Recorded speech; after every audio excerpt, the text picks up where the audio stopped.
Just go live as we are, and with this window. Hi, everybody out there. You're now watching news from the beta world, getting to Swift Even Flow with special guest Roger Schmenner. Who is that, and who's here today? That would be Roger Schmenner with me, Ryan Erickson, and up there is Roger, and up here, I was it up there's Niels Pflaeging. Hello, hello, hello to News from the Beta World. This is where we talk about the organizational renaissance and decentralization, democratization, and federalization of the workplace and organizations, and very, very recently, maybe just time-oriented work systems and the ideas of time Yes. orientation, Yes. and which, again, how you and Roger connected around time orientation. I think it's going to be part of our discussion today. So, all right. Well, Niels and Roger, I would like to know, because I'm curious how Niels, how you uncovered Roger's work, and first of all, and Roger, if you can, after Niels says how he discovers, maybe how who you are and why that's important to you. Yes, maybe I better start because today I tried to remember how I discovered for myself, discovered Roger, your work, and it must have been later than June last year, so fairly recently, I admit. So I'm late to the game of Swift Even Flow, but I got there with verve because I just looked into this research paper that I wrote in June last year, and it's about time orientation, time-oriented work systems, as we call it, and there's no reference yet to your work, Roger, I must admit. So, which tells me that I hadn't found your work back then. I only discovered it later, and this is the book I found. It was probably in July or August last year that I found this amazing book published by Cambridge Press, Getting and Staying Productive, Applying Swift Even Flow to Practice by Roger Schmenner. And I was deeply depressed back then. I just reread it today, and I'm still impressed.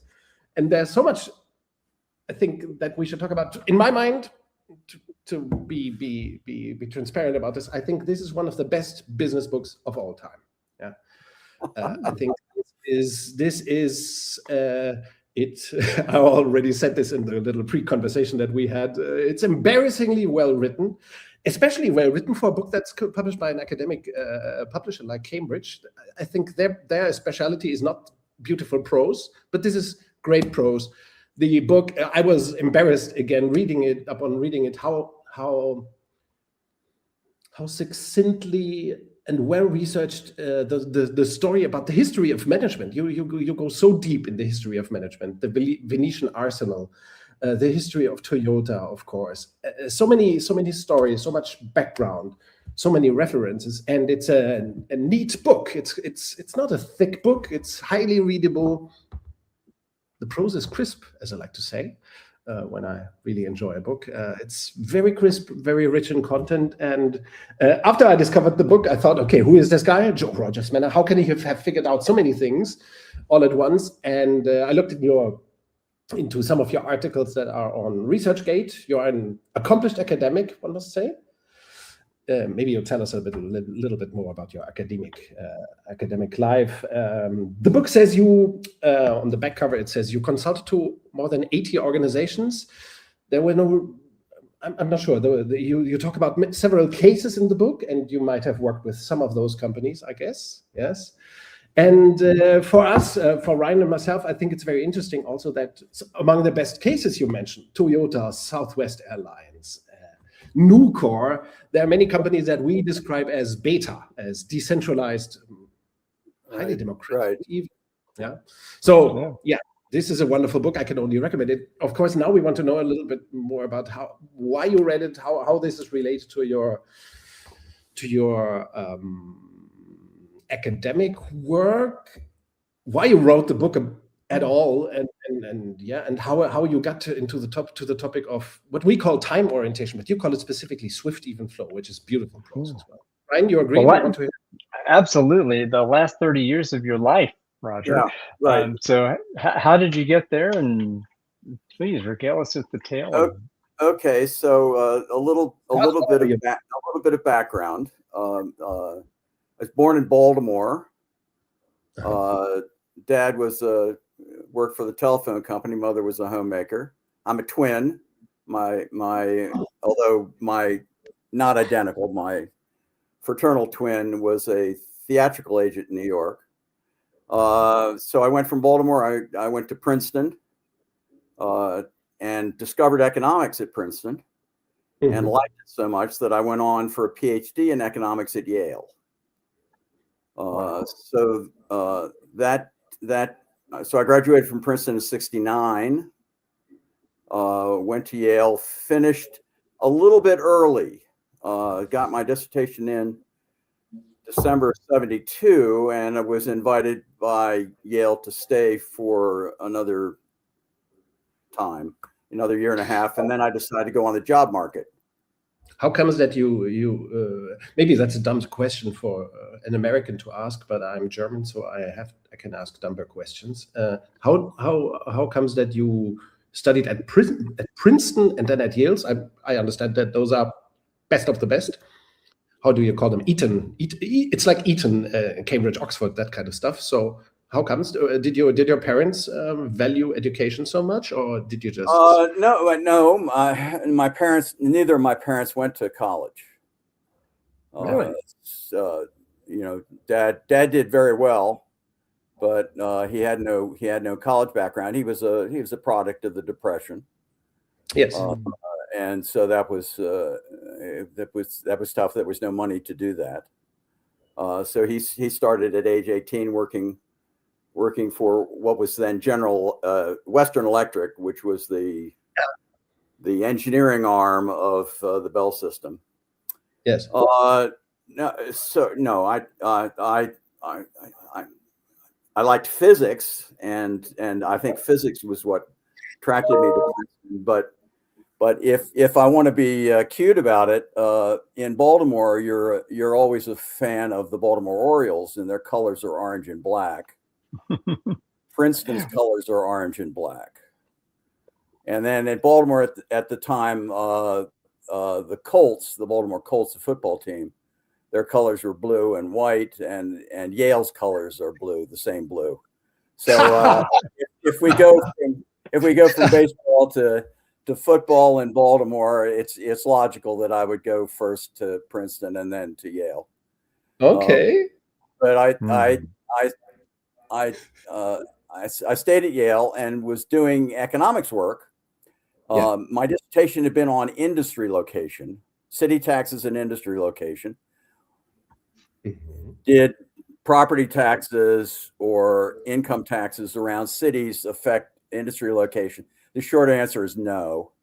But I was interested in that, Yes. and went on the job market in the spring of '74. Uh-huh.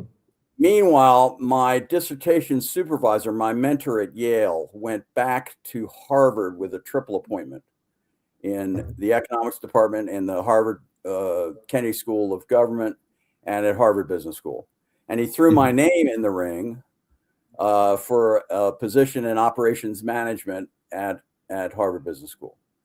And Yeah. so I interviewed there and got the job. And at age 27, started as an assistant professor in operations management at Yale. I knew nothing about operations management. Yes, from what I was your a PhD. step ahead of my students at the time. Yeah. Yeah. Hmm. Yeah. Um, But you were the prodigy, probably 26 years old, teaching at Harvard already. So you were. well, yeah, well, I think there were others too, but anyway, I started learning. It's a Harvard is a case method institution, Yes. so you were learning cases. You went out and you started writing cases, Yeah. and I continued my work in industry location. Uh, uh, First, you'll be interested, Ryan. First around Cincinnati, Really? because Cincinnati has the most interesting tax situation going, and I recognize that early because Cincinnati has property taxes around different property taxes around the suburbs and city, and then the suburbs have different rates of taxation for income, and that is very unusual in the United States. So if Cincinnati was an interesting place, I started there, and also because I was in Boston, I started in New England, and did some work trying to figure out how industry located where they did, why they decided to expand on site, why they decided to establish a new branch location, how they decided to move if they needed to move. But you all that while you taught operations management with this, yes, which is yes. So I'm doing that. I'm doing that at the same time. The same time. Okay. And I'm getting better at cases and understanding operations. I get fascinated by different processes. So job shop, batch flow, line flow, assembly line, and continuous flow operations. Okay, so I'm working on that, and I was at Harvard Business School for 4 years as assistant professor. In that last year, the operations group invited Alfred Chandler, Professor Alfred Chandler, who was the business historian at Harvard Business School, to talk about his then new book, which is called The Visible Hand. So The Visible Hand, I've got a copy. The Visible Hand, written in 1977. So he talked about it just after it had been published. And actually, the title is the takeoff on Adam Smith's, of course, his Invisible Hand. This is The Visible Hand. It's a history of management. And it was fascinating to me to hear him talk. And I went out and read the book, and was fascinated to learn that the companies that were broken up in 1911 by the Supreme Court in the in the trust busting years, that all of those companies were continuous flow processes, and they had moved there to be continuous flow processes because speed was important to them. So Chandler talked, for example, about Rockefeller, and that Rockefeller had the fastest refinery west of the Pennsylvania oil fields at the time. We're talking about the 1860s. And it's because he and his colleagues developed fractional distillation, and that meant that they could refine crude oil faster than anybody else.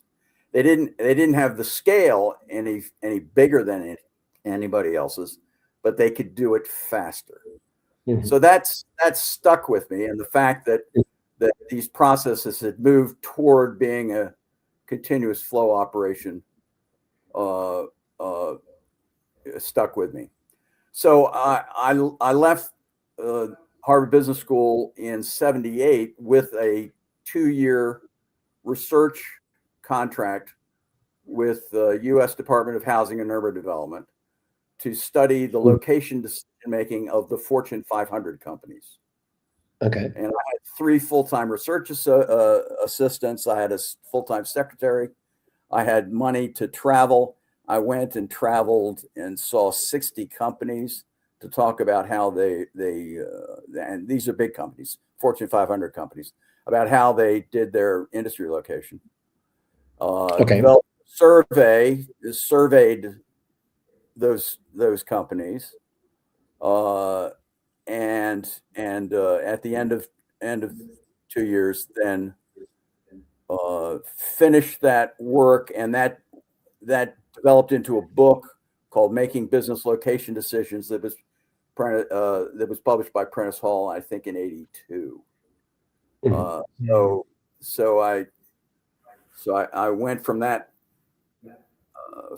research project, and then I went back into academia. Well, I was in academia, but I went to a business school. I went to Duke. So I went from Boston to North Carolina, and at that point, I'm saying to myself, well, I'm about finished with industry location. I've done my thing here. Mm-hmm. I'm looking for a new project. And at that time, the U.S. was being crunched by the Japanese. Yes. The beginning of the Deming years of the This is when Deming and Duran and Phil Crosby were making hay. This is when lots of people were saying, "Oh, the playing field isn't level." That there's all kinds of problems here. The Japanese really are not that good, and they are not playing fair. That was related to your location topic, probably. Mm-hmm. Yeah. So I said to myself, well, I'm confused here. You know, a lot of people were saying different things about what contributed to productivity, and the academics they're saying, well, what's really true here? And so I got there, and I started wandering around North Carolina. North Carolina is rich with different kinds of manufacturing. And I went out and saw 20 or 30 different companies. And I talked to them about productivity. How do they define it? How do they think about it? What's important to them? Have they experienced productivity gain? That sort of thing, and developed a survey that later turned into a survey that asked 220 questions of a plant about its operations. As much as I could think about, and from what and how I talked about it with these folks. And so I went into that. And as I'm talking with these folks and thinking about the survey, I remember Alfred Chandler and speed. And I'm thinking to myself, well, I should ask about speed. Now I didn't know enough to call it throughput time at the time. I think we've sort of standardized on throughput time, but the concept was vague enough at the time that we didn't have a lingo that was generally accepted. So sometimes it was cycle time, sometimes there were other words used. But I wanted the clock time between when an order was released to the factory until it was shipped, and talk to those guys about putting that into the survey. Yes. So I did some initial work on that, and presented a preliminary paper on it at the Academy of Management meetings in August of 1982. Okay. And I had discovered that the plants that had increased their productivity more than others had, in fact, statistically speaking, reduced their throughput time over the last 5 years. And I reported that. And that was in a meeting in New York. And in that meeting was Bob Hall. And I don't know if you know Bob Hall. So if you look at who was responsible in the United States for getting the word out about just-in-time manufacturing, the first guy was Dick Schoenberger, who was at the University of Nebraska, and he was influenced by the Kawasaki motorcycle plant that had been built outside of Lincoln, Nebraska. Okay. And he wrote about the Kawasaki plant. Okay. It was a small volume, not tremendously insightful, but insightful enough to get it going. And Dick and then stayed a few more years at Nebraska, and then went the consultant route. And he has had a remarkable, long career in JIT, now Lean, work in the U.S. Yes. His book came out in 1982. Okay. The more important work that came out the next year was Zero Inventories, that was written by Bob Hall. Okay. I do not have that either. I do not have the Chandler book either. So lots of great indications. Robert W. Hall, from Indiana University. And Bob, how did Bob get into it? He was an IU professor, and IU hosted a guy from Japan in the late 70s called Junichiro Nakani, Jim Nakani. And Bob latched on to Nakani. And he said, I think there's something important about this. There's something new and different, and it makes sense. And so he wrote, this is a bigger book. This is a book that really is the first to talk about the Toyota production system in English. In English. Okay. I have to get it. And I read it, and this is the book that changed my life. I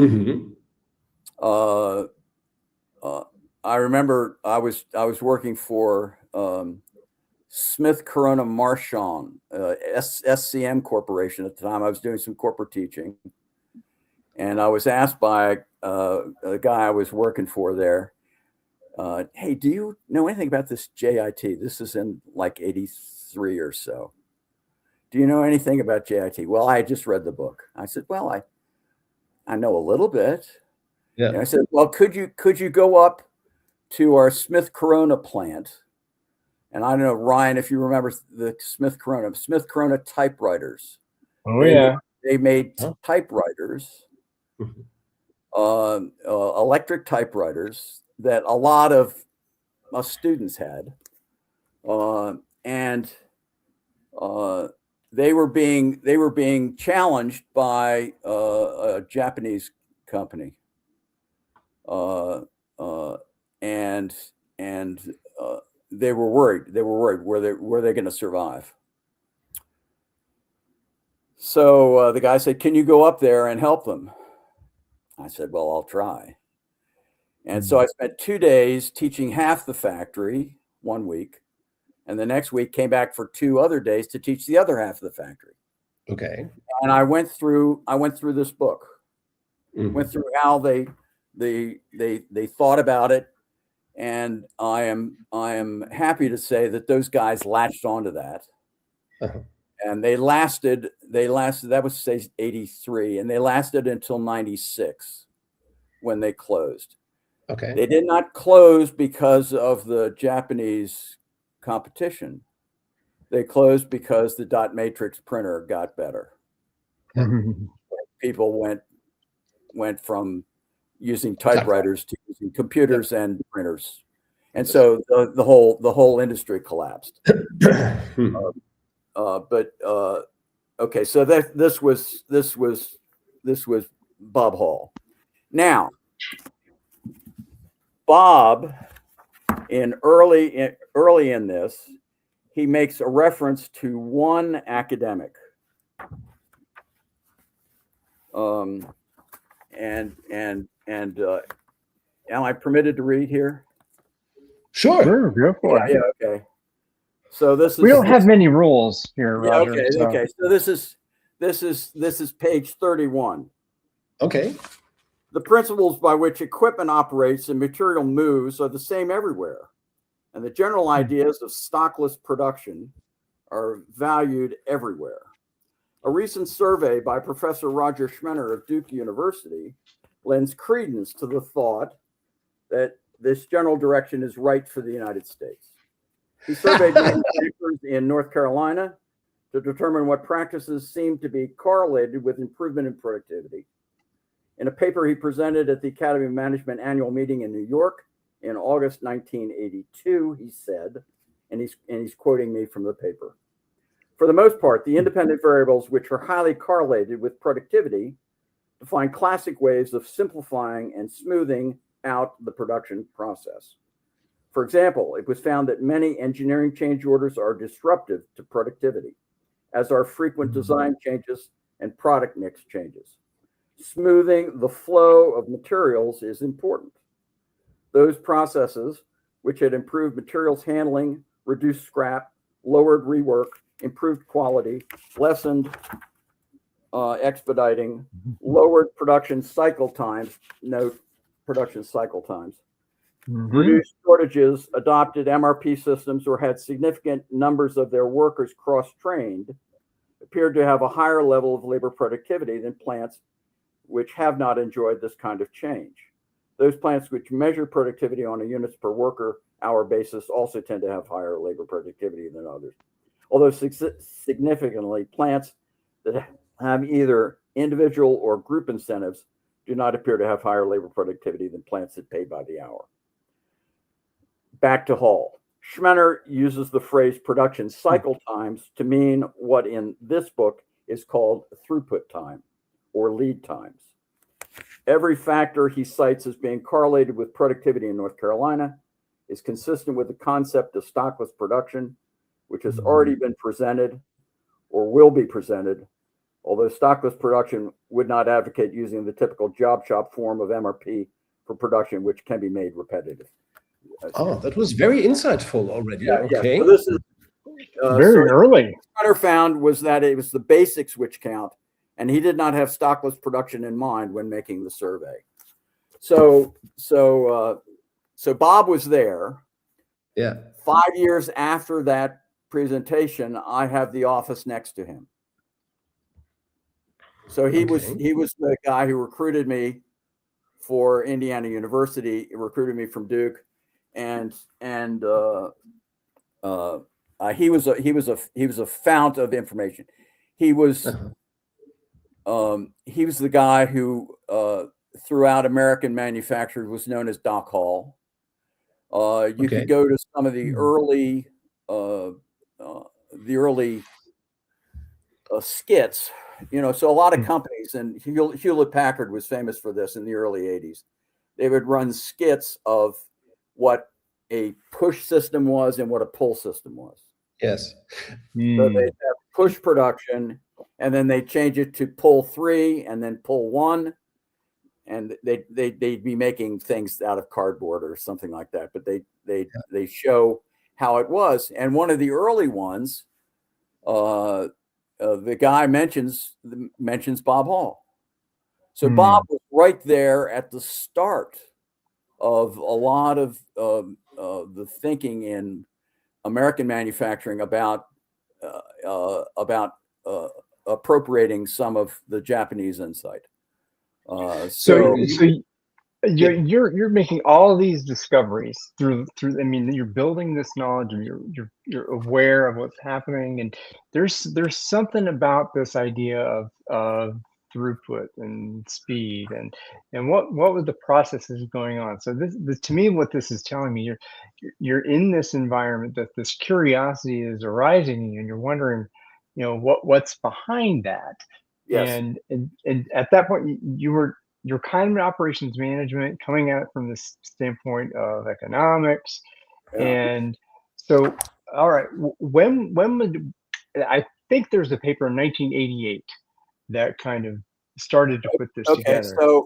So I did this stuff around North Carolina, and I used that as a lever to get a grant from the U.S. Commerce Department, the Economic Development Administration.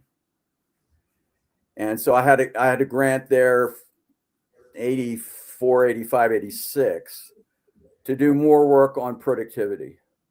So I had a larger sample. I went nationwide. So I started in North Carolina, and then I went nationwide and discovered the same things. Okay. That it was throughput time reduction and quality and simplification, that sort of thing. That my wife will get that phone. Not a problem. Again, we're all about surprises. We're old timers. We actually have a landline. So the national project went through 86. In 86, then I had been recruited in the subsequent year to go over to Switzerland for a year and teach at what was then IMIDE, what is now IMD in Lausanne, Switzerland. Okay. So that was I've been a visitor there 3 different times, and the first time was the 86 to 87 academic year.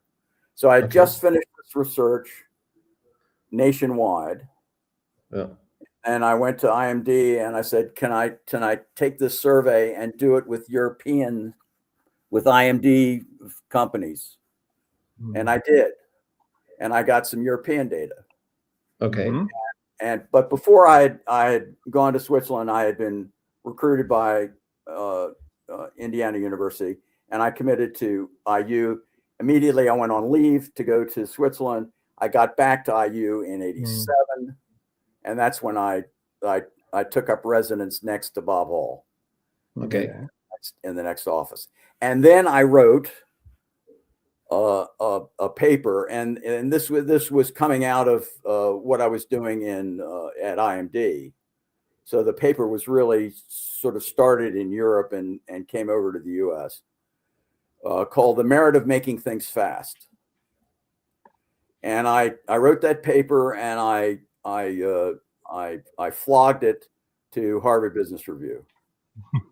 And Harvard Business Review says, "Oh, interesting, but we've just committed to publishing another paper by a guy named George Stalk. Time-based competition.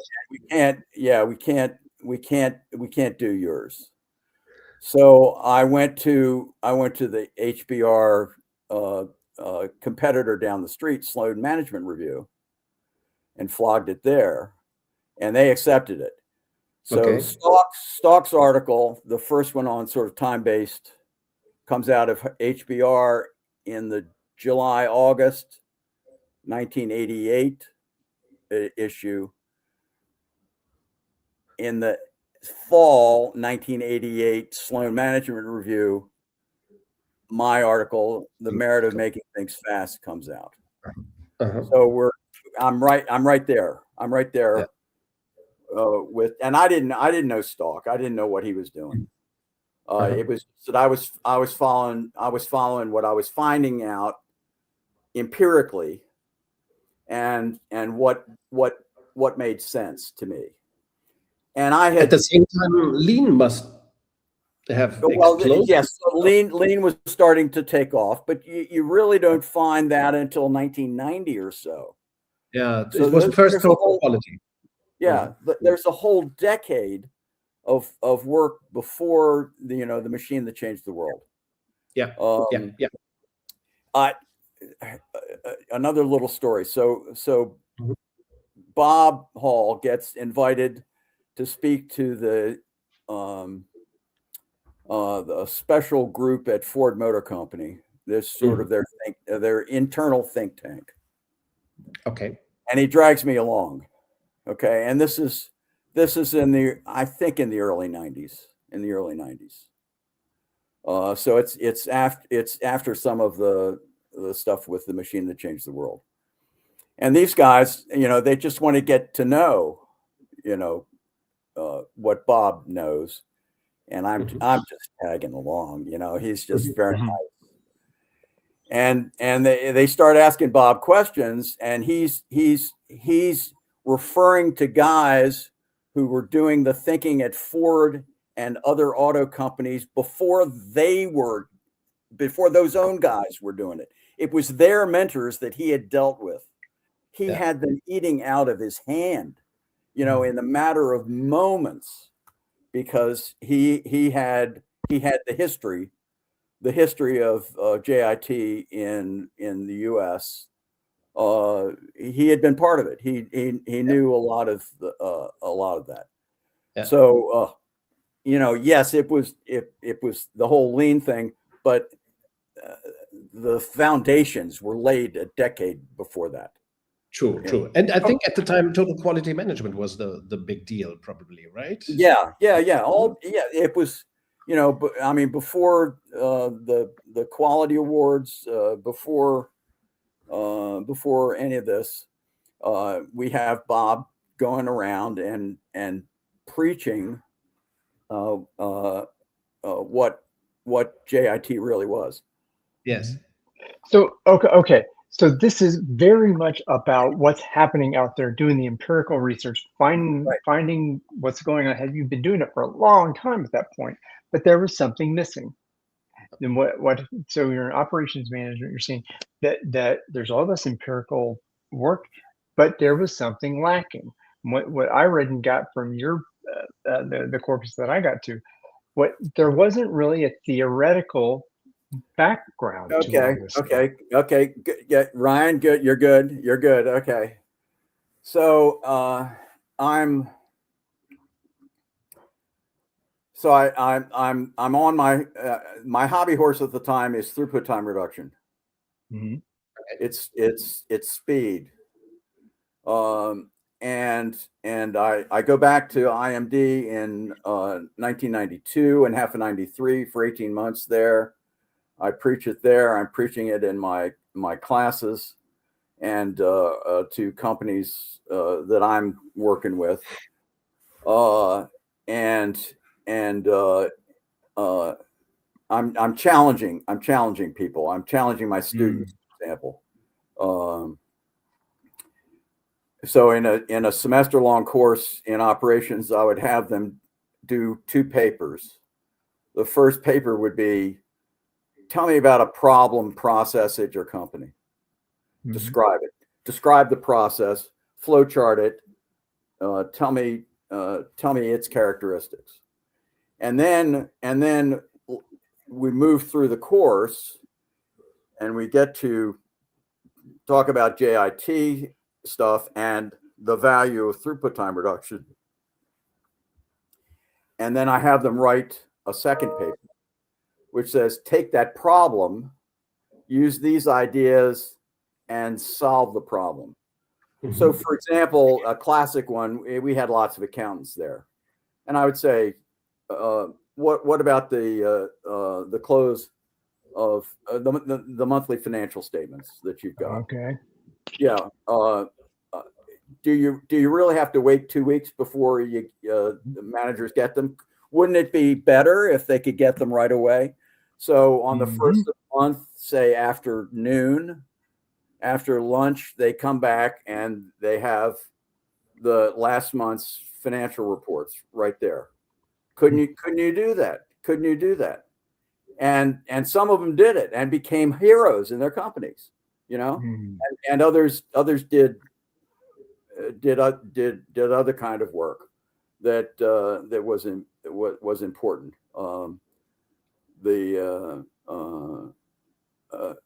I mean, in the Getting and Staying Productive book, I talk about. So I was at IMD 86, 87, then all of 92 and half of 93. Then I came back for 2002 and half of 2003.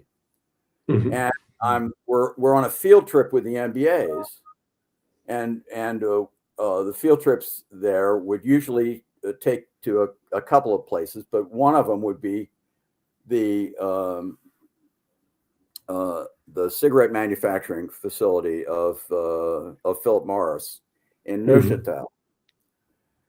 And I'm there with these MBAs, and a guy walks up to me and says, "Oh, I'm so glad to see you here." He says, 10 years ago, I was at the manufacturing management seminar that Bob Collins, who's the main operations guy at IMD, ran a 2-week manufacturing strategy seminar, and you talked about the value of throughput time reduction, and just after that we had to redo our primary. Cigarette manufacturing has the primary, in which, you know, dirty product but a lovely process. The primary is where you mixed the tobaccos and the flavorings for the brand that you're producing. Yeah. And then the secondary is taking that and making it into cigarettes and packaging it. And they were in need of a new primary. And he said, "Oh, well, let's try to link the primary to the secondary as best we can." And so they created a primary on the one floor. The floor below was with the cigarette making machines, and the primary could feed any one of the cigarette making machines, and they could do lots of different things with them. They became very flexible. And this is a plant that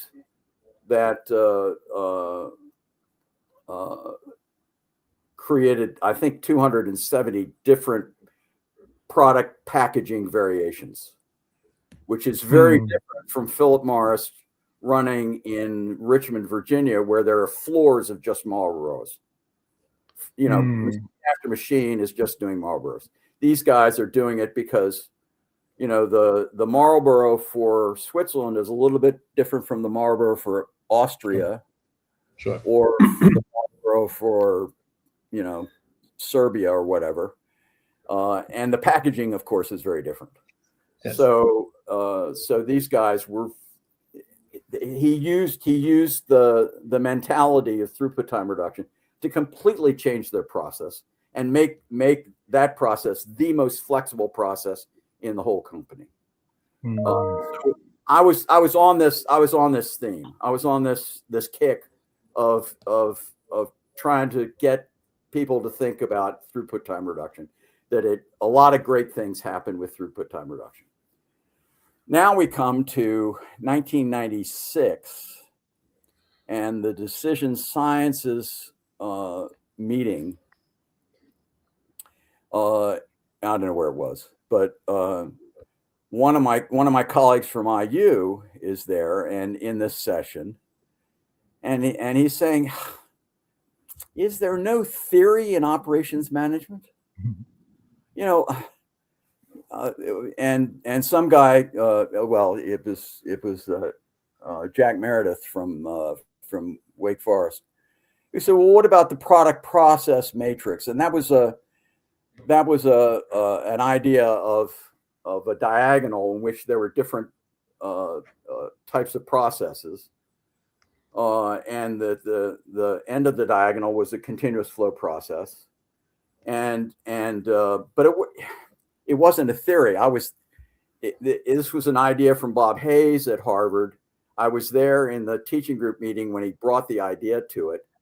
He wasn't trying to develop a theory. He was trying to coordinate our thinking about the cases that we were teaching that semester.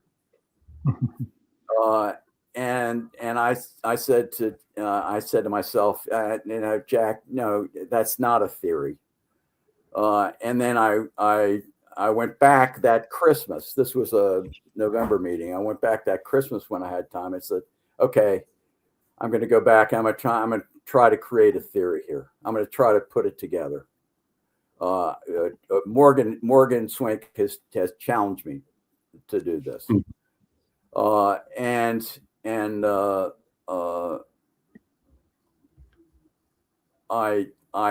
went back to my philosophy of science course at Princeton that was taught by an eminent guy by the name of Carl Hempel. And I got out the textbook and went and started reading about it and said, "Okay, this is what theory is. This is what I have to do."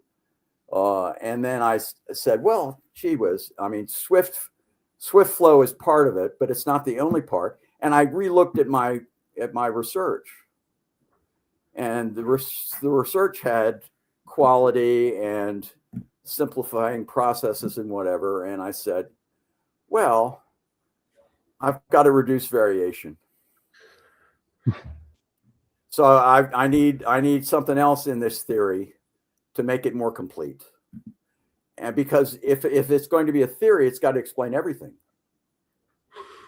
You know, it can't not touch everything. So I said, okay, I'm gonna call that even. So I'm gonna call it swift even flow, and I'm gonna tout that as a theory. And then Morgan Swink, who was a colleague, he was deep into what was then the sand cone model, and it was about production frontiers, and so we developed another little theory, the theory of production frontiers, and we came out with a 1998 Journal of Operations Management called On Theory in Operations Management, and that was the first time that swift even flow was written down. Mm-hmm. So that then became the theory, and I was challenging people with it. I'm saying this should explain everything. This should explain services. This should explain manufacturing. This should explain anything that is a process, a repeatable process. Okay, so I got to come back a little bit. That this is a big thing. You have been doing all this work. Everyone had been doing all this work around description. They've been observing and describing what's happening and saying, oh, this is happening here. We have case studies that were describing what's happening. But the Hempel insight brings you to say, well, there's a distinction that description is one thing, but theory explains. Theory helps you build laws Right. that I mean, allow prediction. As the saying goes, there's nothing more useful than a good theory. So I wanted to be useful. I wanted to be useful. You know, so that meant creating a theory. Yeah. So by the way, you also published a wonderful paper making a meaningful contribution to theory about that very issue. Why a theory building? Yes, that's right. Theory so important. So it's a wonderful. Yeah, highly recommended to everybody. Yeah. Thank you. Yeah, so I got into this. I got into the theory part of it, and to also let people know that you can do science without doing theory. That a lot of it is good observation.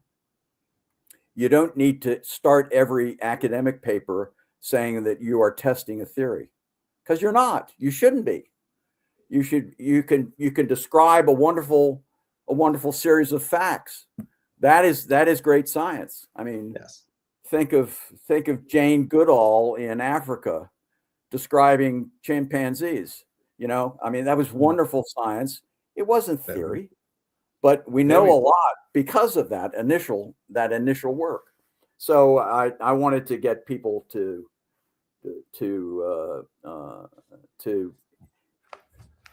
break loose of the theoretical chains that some people think they have to have when they write an academic paper. I would say you're the ultimate. You're one of those very few critical thinkers in academia. It's a delightful thing. It shines through in the book and in the articles. It's just critical, independent-minded thinking, so to speak. Yeah, you're not boring. Oh, well, thank you. Well, you know, it's because I valued the guys like Bob Hall, who had ties to industry. You know, and I had my own ties, but his were legion, and it was always a joy running into him after he'd been on the road and say, "Okay, what'd you learn now? Yeah, what's new and different, and tell me about it." And it was always wonderful to have him talk about what was new and different in America, or had he just gone, he financed himself many trips to Japan, and he'd come back from Japan and say, "Okay, now what'd you learn there? What is Nakani? What is his friend Nakani telling him? What is he into?" Did you also go to Japan? I have never been to. Well, I've been to Narita Airport. I have not. I have not On been the way to somewhere else. Yeah, on the way to somewhere else. On the way to Southeast Asia. Just a Okay. few months ago, I published a book with quotes of Taiichi Ono. I've been to Japan once, but not for work reasons. And this was it brought me very close to the guy, I think, and to Toyota's early decade, so to speak, to go into all his books, and all the interviews that are available, and see for yourself. Wonderful stories about Ono. I like the one where he takes the new guy and he takes some chalk and he puts a circle on the floor and puts the guy in it and say, okay, now be here for the next few hours and tell me what you see. It's lovely. That's lovely. Yeah.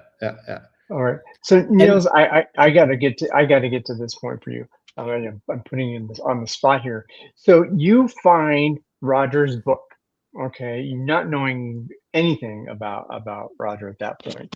Yes. What was your first thought about how all of this, the body of work that Roger has brought into what we are now doing with the Beta Codex and time-oriented work systems? What struck you most about this work that brought Roger into our domain?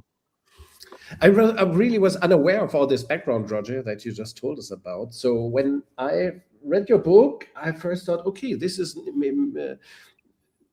I thought you were one of the maybe not the Holy Trinity, but the Holy Five or Octagon, maybe, of people who really understand time orientation. Because I had just written this paper before, about the work of Ono and then of Rajan Zuri, connecting the ideas of Rajan Zuri, quick response manufacturing, and Ian Glenday, a guy from the UK, who created a concept called lean RFS, lean repetitive flexible supply. Maybe not sure if you have heard about it.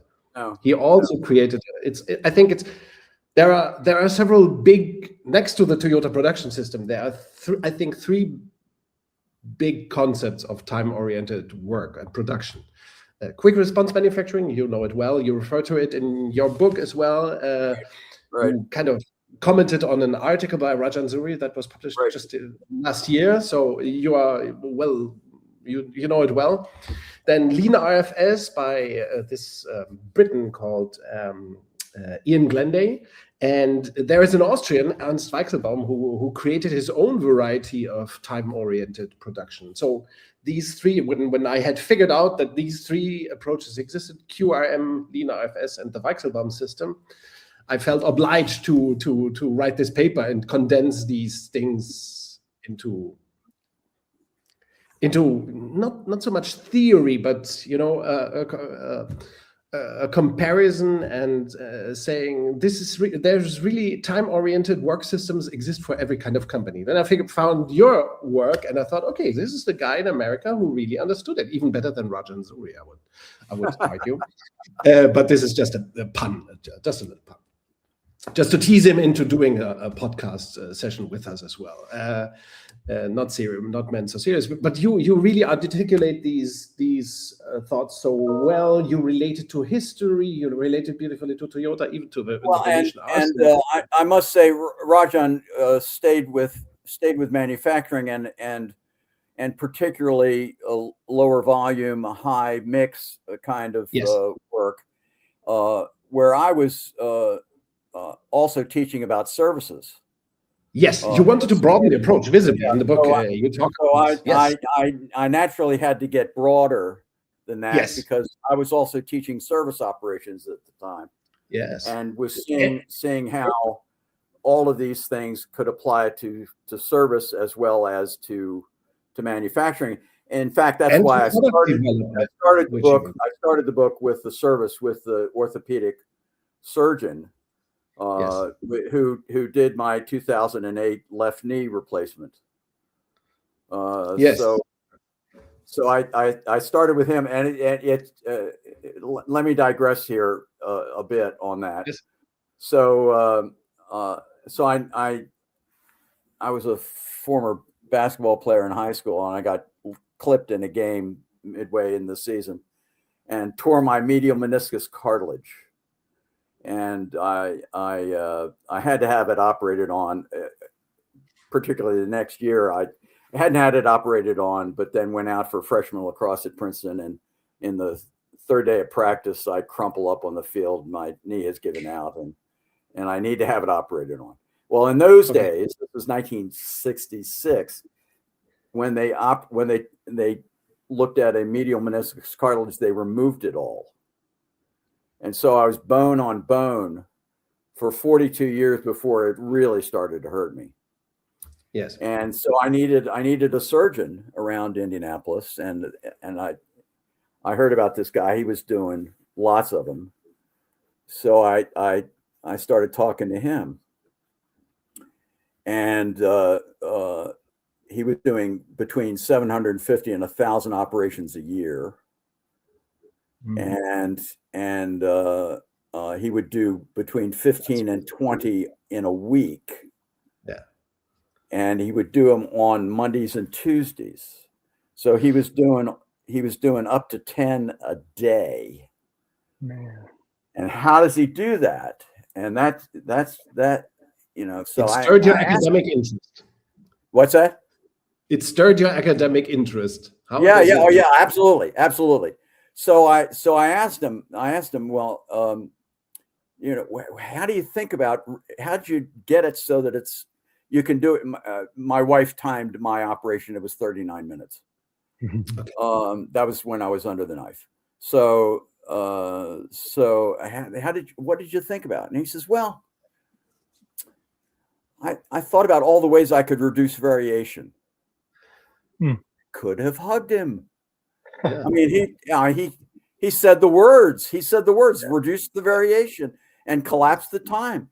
Yeah. So I had to write about him, and that's what's in there. And I wanted to start the book with a service so that people would understand that this is not just a manufacturing concept. Yes. That this is something for any repetitive process, and orthopedic surgeons are part of that. And so he did my left knee. He also did later my right hip, and his disciple who took over after he retired, he did my right knee and most recently my left hip. So I have four joint replacements, and all done under Swift Even Flow. Okay.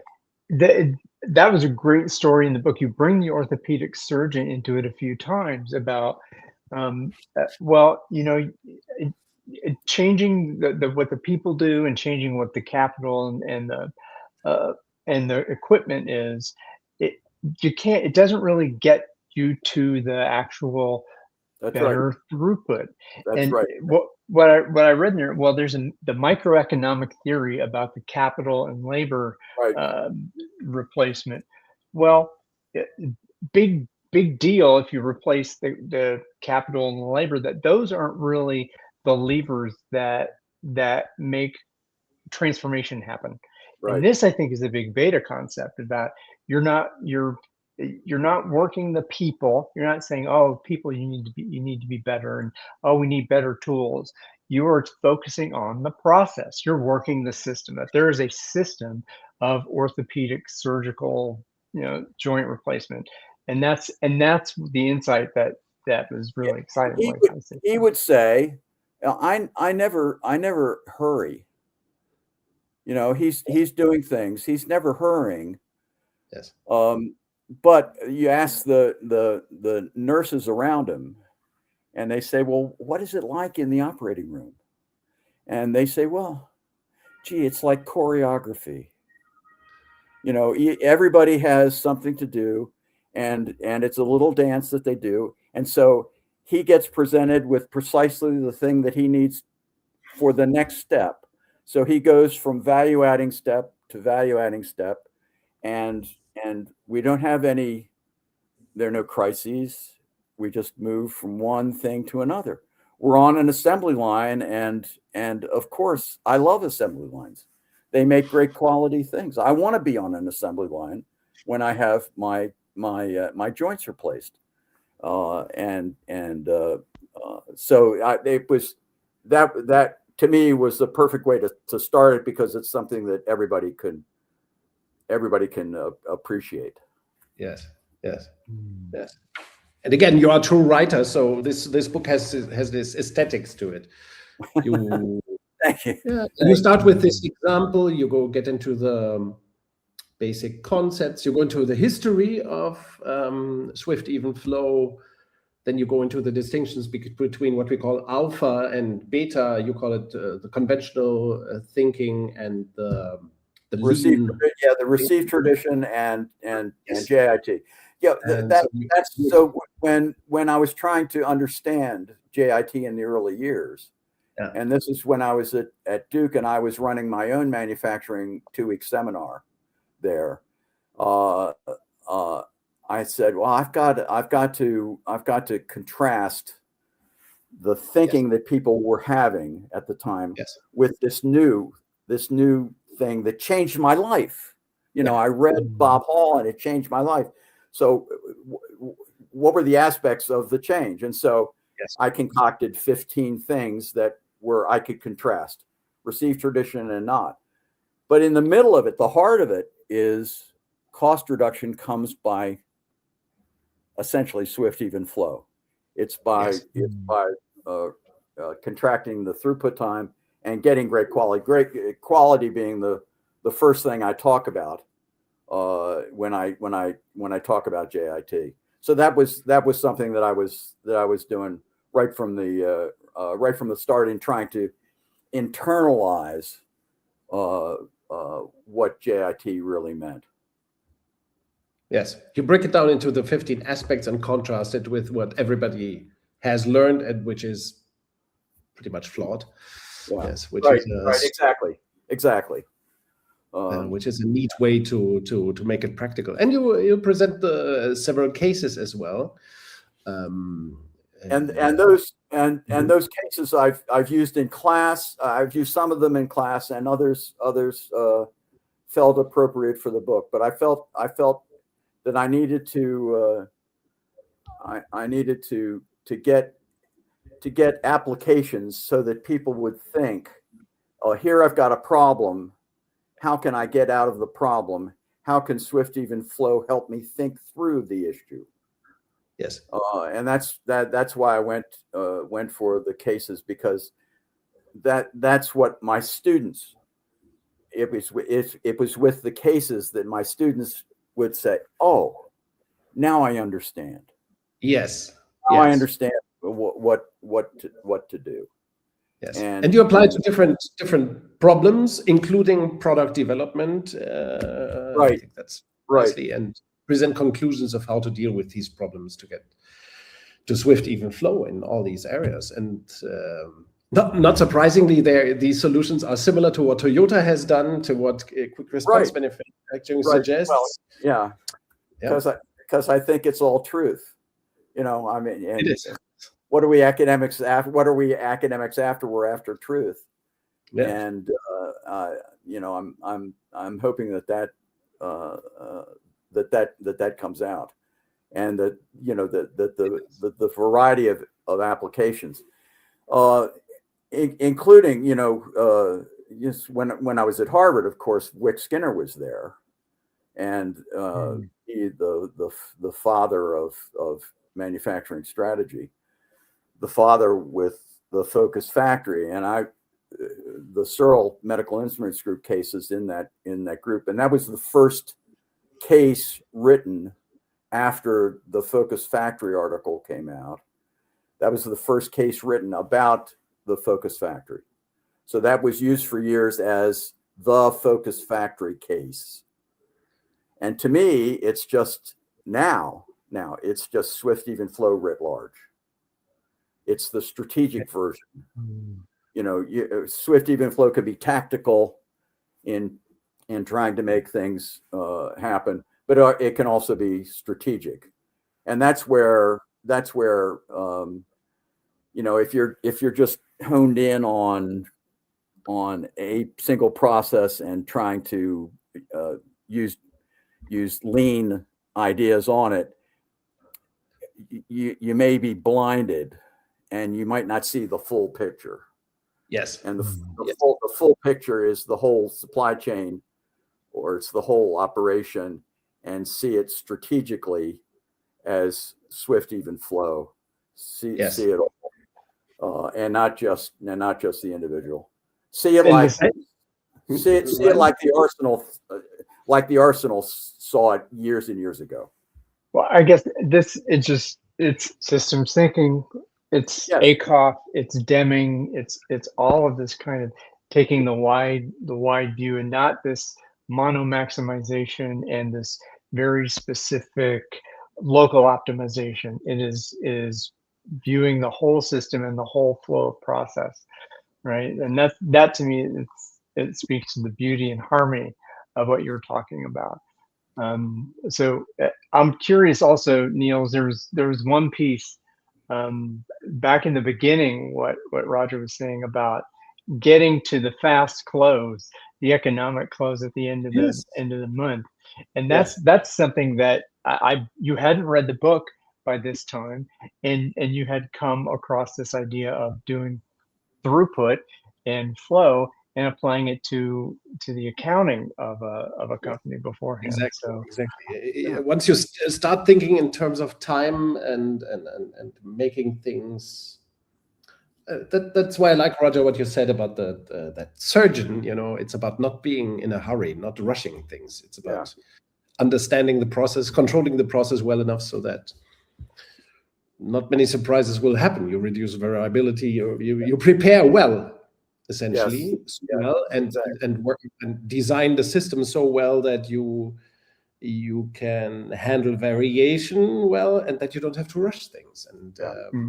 And the same goes for accounting processes like fast close that you mentioned. I found it wonderful that you mentioned it, because I just published an article about it on Substack a couple of weeks ago. Few companies until today have accomplished fast close, which I consider closing the books on the first or second day of the following months. Absolutely, yeah. There's ideally on the first day, but it can be the second day. There's no reason it can't be done. I mean, if people can go, if manufacturers can go and do quick changeovers of die stamping, for example, if they can do that in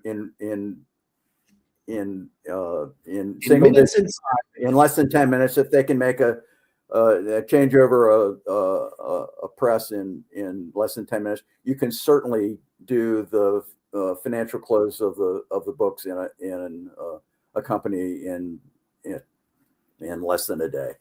Sure. One of the things that your book, not exclusively your book, but your book and other stuff that I studied over the last year or so inspired me to think about is, okay, what if we apply the idea of time orientation to software implementation projects like ERP systems? When they are implemented, it still takes 2 years, 3 years, or forever. So why not do it in 3 months with appropriate, like your knee surgeon, right? The surgeon you talked about, why not prepare it better? Why not produce swift, even flow so that you can do it in just 3 months, what otherwise would take 18 months, 2 years, or forever? We still have so much to explore in time. Yeah, and I think the mentality there, I think, is so many companies think of themselves as sui generis, when in fact they should be plain vanilla, like everybody, like everybody else. So instead of going for a software change that has little bells and tweaks and whistles and go for something that is pretty standard, and change your other thinking around that standard system, so that you're not 10 years down the road and looking for someone who could understand the code that you did 10 years ago. Yes. There's so many companies that they can't change their systems because there's nobody around who understands the original code. Oh, sure. It's terrible. That's terrible. Yes. There was Then, another. Oh, go ahead, Niels. no, it's good. It's good. There was another concept that, again, reading through, it jumped out as beta language that showed up in your work, which was Mhm. the idea of cells. That there's cells, and you call them compact layouts. These are like these small groups that are kind of connected to demand, and that they would be organized as multiple cells, but that demand would create the flow, and that the demand at that cell level would kind of guide what was the inputs into it. Is that a fair, Yeah, well, articulation of what you're talking that's about? fair, and cells. I mean, the Japanese did wonderful job in creating those, but Henry Ford did that. You know, the Yeah. his lieutenants at Highland Park moved the machines around so that they created their own little cells there. So it predates that, and it's one of the reasons why Ono, when he came to the United States, had to go to Ford and lap up everything that Ford did, because a lot of that those initial ideas come from Ford's lieutenants Yes. uh, at Mm. at Highland Park in those formative years. Yes. Mm. Yeah, so yeah, I love cells, and at Wisconsin, Rijon is there at Wisconsin, but there was also a guy by the name of Urban Wemerloff, who is an operations management guy who did a lot of great work with cells, and I'm talking in the 80s. So he and Nancy Heyer, who ended up at Vanderbilt, Nancy and Urban did some absolutely great work with manufacturing cells. Okay, I will have to look into that as well. Okay. Hmm. Back to 2012, maybe. Yeah. What happened after the book? What happened after the book? I retired. I was, Okay. I was, the book came out in the spring of 2012, and in the spring of 2012, I turned 65. Okay. But So, you must have done something around the book. Did you have the opportunity to work with organizations around this? well, there was some of it, but not a lot, not a lot. I mean, the most fun I had was a guy from the Indiana State Supreme Court, Okay. who had a manufacturing background. He got a hold of the book, and he's the chief innovation officer for the Indiana State Supreme Court. And he said, Roger, come on in and help us think through some problems that we have with the way our court operates. And Yeah. it's the Supreme Court is not just the justices sitting on cases. They have education of and credentialing of young lawyers. They have supervising the work of the county courts in Indiana. So we had some great times there, and then I did a course for them and some of their people, who then went out and discovered their own little cases and have changed the way that the court operates. So it's now much better. An example That's that wonderful. comes to mind is when you want to bring in a lawyer from outside the state to a court case in Indiana, and this is true for any state, that outside lawyer has to be formally credentialed Mhm. for the court. So if you're bringing in a Chicago lawyer to an Indiana case, you need to credential that lawyer. And so there was a system by which you credential. You found that he was in good standing. You had his bio and that sort of thing, and he paid $165 a year to be able to work on a case. Yes. There. In that state. Well, Yes. what happens? What happens then if the case lasts into the next calendar year? Okay. Well, the state Supreme Court had people that had to track this. There are 92 counties in the state, and so there were 92 county courts that they had to track. Where were these outside lawyers? Are they still around or not? It was driving people crazy. And so we flow charted it. There were 40 steps to the process, and it was driving people absolutely nuts. And so we said, okay, well, how can we change this? How can we simplify it? How can we apply Swift Even Flow to it? And so the people said, oh, they were charging by the year, by the time. Why don't we charge by the case? Okay. So it went from 40 steps in the process to 5. Okay. Yeah. And now it's not a problem. And Indiana is probably getting more money out of it than they did before. So I mean that's an example of what some fun after things after the book, some fun after things yes. that I did.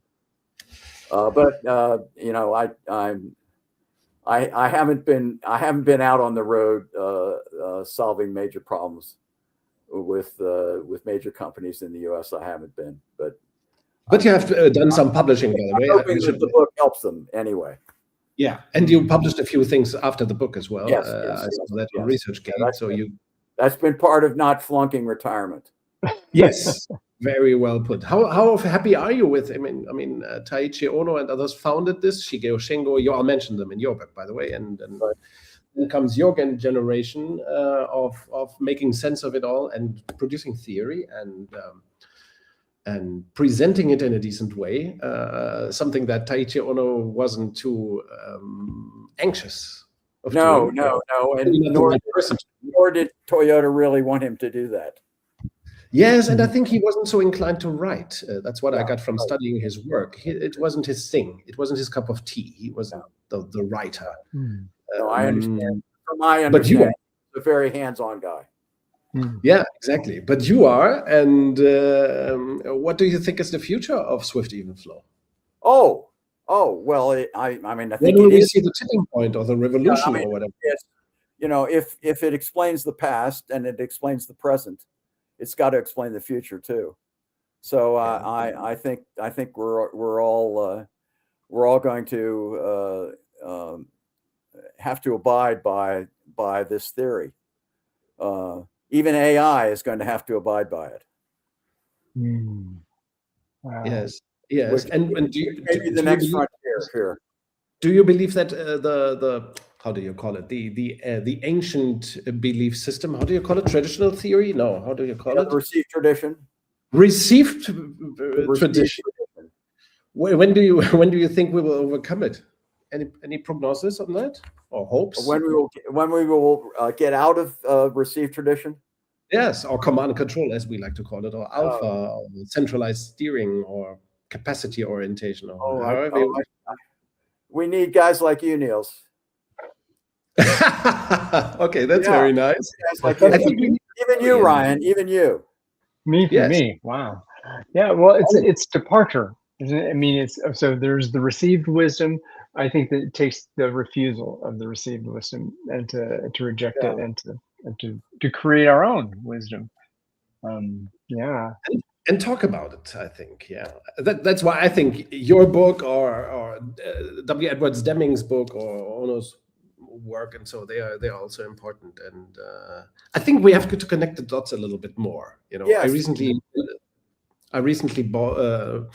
Just the other day, I read another book about what's called factory physics. I didn't like the style at all, but it certainly, there is truth in that concept as well. or Donald Reinertson's book that you mentioned in this book as well, about product development, flow in product development, let's say. Right. So there are all those voices. However, we haven't been so successful to connect the dots and to turn this into the standard thinking. I think that's well said, Niels. I think that's well said. I don't think we all have connected the dots. There are a lot of dots out there, but they can be connected. Yeah. Let's do it. That sounds like an invitation to me, for sure. Well, thank you, Roger. Is there anything that you wanted to bring to our forum today that you did not get the opportunity to do? Oh, I think I have. I've given you my 30 years. I mean, to think that it started, in my own mind in '78, it was only at the end of my career that I had the time to put it in the book, because I went from, I was a department chair for 3 years, and then for 9 years I was the associate dean for Indianapolis for the Kelley School, and then the last 3 years of my time at IU I was the chief of staff for the chancellor. So I was a manager. I was an academic administrator, and it was in that last 6 months of being on the IU payroll and my first 6 months at Cambridge that I wrote the book. And that was that's when I had the time to try to put it all on paper. But it had been itching. It was a scratch. It was an itch that I had to scratch. Yes.